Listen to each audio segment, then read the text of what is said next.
Hey Frank, just I was wondering how much does being above the vaccination threshold affect your day-to-day working environment in the practice facility when you guys are able to get together and to your eyes, does it help communication? Does it help chemistry? What is the difference that you see? Well, I just think everyone being able to eat out. I think that's going to help our guys. You know, um, Build that chemistry. That you don't really get when you're not doing things like that. I think the biggest thing that we've experienced this week is our ability to use our film room, our theater room, which we haven't had all year. We've been doing film sessions on the court, and it's a better teaching, learning, sharing environment, in that theater room. So I think that's a tangible difference. And obviously, me not having to wear a mask in our practice facility, running practice, helps with communication as well. So I mean, there's just a lot of things that just lightens the load. I mean, this is a highly intense time of year, and for us to be able to do more normal things, I think it definitely helps. Dan? Frank, if you're looking to eat out, we're serving leftover pot stickers here. It's five-star dining for sure. The How's KCP doing? Was he able to do anything on the court today? What's kind of your expectation for him tomorrow?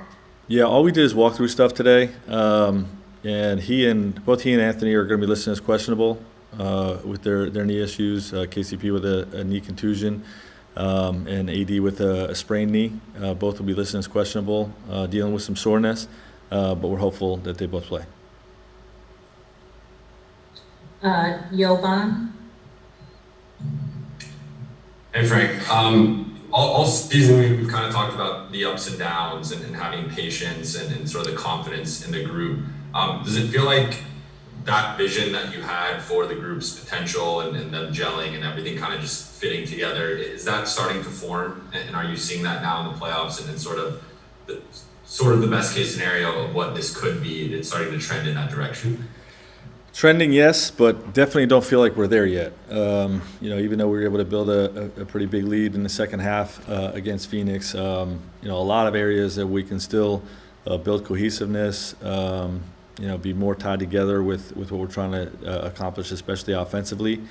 And, don't feel like we're there yet, but it is trending in the right direction, and we do see glimpses of of what we look like at full strength with the perimeter speed, the size that we have inside to dominate the boards, and to give a presence defensively in the paint. The 3-point shooting hasn't quite clicked in, but that's there. When we move the ball the right way and we execute our spacing principles and our reading principles. So there's glimpses of it coming together, but don't really feel like we're there yet. Eric? Yeah, Coach, along the similar thing that Jovan asked, the ups and downs of this season, the adversity, how much did that kind of lead to the effort in Game 3? And you mentioned that you don't feel like you're there yet, but can you sustain kind of the way that you played in that Game 3 contest? Well, that's the hope. We're doing it on both sides of the ball, and we're going to have to do it on both sides of the ball to win Game 4, which is our only focus. And when you see it and you feel the energy of our group, even the guys on the bench, rooting our guys on and having that type of supportive chemistry, it feels good. And it is a little bit of a glimpse of where we're going and who we can be. So.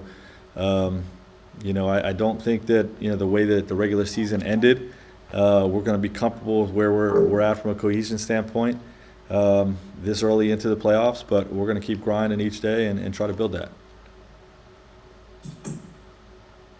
BT? How you doing, Frank? Good, BT. Good. In light of KCP's health issues, how does that affect your use of Wesley Matthews going forward? Well, hopefully KCP is a go, and we'll continue to keep guys in their normal roles. But Wes has played really well. Really provides that that toughness, and edginess, chippiness on the defensive end, and you need that when you have elite playmakers like we're going against in Chris Paul and Booker, and even the way Cameron Payne's playing. So you definitely need that, but he's just another weapon for us, to throw out there and help solidify us on the defensive end. And as you saw the other night, offensively knocking down a couple threes, always helps. Wes is a great two-way player, and whether KCP's in there or not, we expect him to contribute in this series. Okay, we have 2 more questions and then a follow-up from Dan. So we'll go Bill Orm. Frank, it's good to see you. Good to see you, Bill. The fact that you guys are up 2-1 despite shooting sub 30% from 3 throughout the series, do you draw some confidence from that? And what does that say about kind of how well everything else has been working, especially over the last 2 games? And what kind of confidence does that give you for when shots do inevitably start falling and kind of progress to the mean? Well, it just it just strengthens our belief that if you defend and rebound, you're always going to have a chance to win in the playoffs. And with the offensive firepower that we have on this team, we have a chance to do something special. But it starts on the defensive end. We're holding up on that side of the ball. We have to be better with how we're executing offensively. And, it's been a big point of emphasis the last few days. And we were upset with how we came out in the first half the other night. And I think you saw that with how we came out in the third quarter and in the second half. So, hopefully that's a snapshot of who we're ultimately going to be when we reach our full potential as a team that really overwhelms you with our offense and that is very difficult to score on. And that's how we make deep playoff runs, and hopefully that all comes together. Harrison. Hey Frank, I just asked Wes about the 3-point shooting, and he said that basically the team just can't panic about the slump that you're in right now. Has that pretty much been your message to the group? Is just just keep with it, keep shooting, stay confident? Of course, you have to shoot, without hesitation, without a conscience, and you have to, the bigger picture is you have to continue to focus on shot quality. You know what I mean? And that's what we're really putting our focus on. Is if we execute better, the quality of shots goes up and the shots will fall. We believe in the numbers, we believe in our shooters that we have here, and if we execute, if we pass better, read better, space better, screen better, all those types of things, will just generate higher quality looks, and we believe it'll come around. Okay, and lastly, the follow-up for Dan.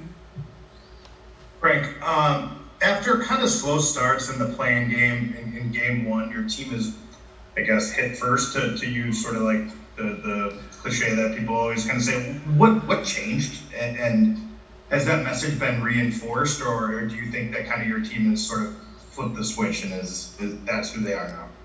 In terms of hitting first in the first half of games? Yeah, just kind of like, being the more physical team, the more aggressive team, the team that kind of dictates sort of the play. Yeah, I'm not sure exactly what changed, other than that's who we always want to be, and when it doesn't happen, we're disappointed in how that plays out, and the last 2 games we wanted to have that mindset to be the aggressors and be first to 50-50 balls, be the harder playing team, change ends harder, and I think even though we started a little bit slow offensively in game 2.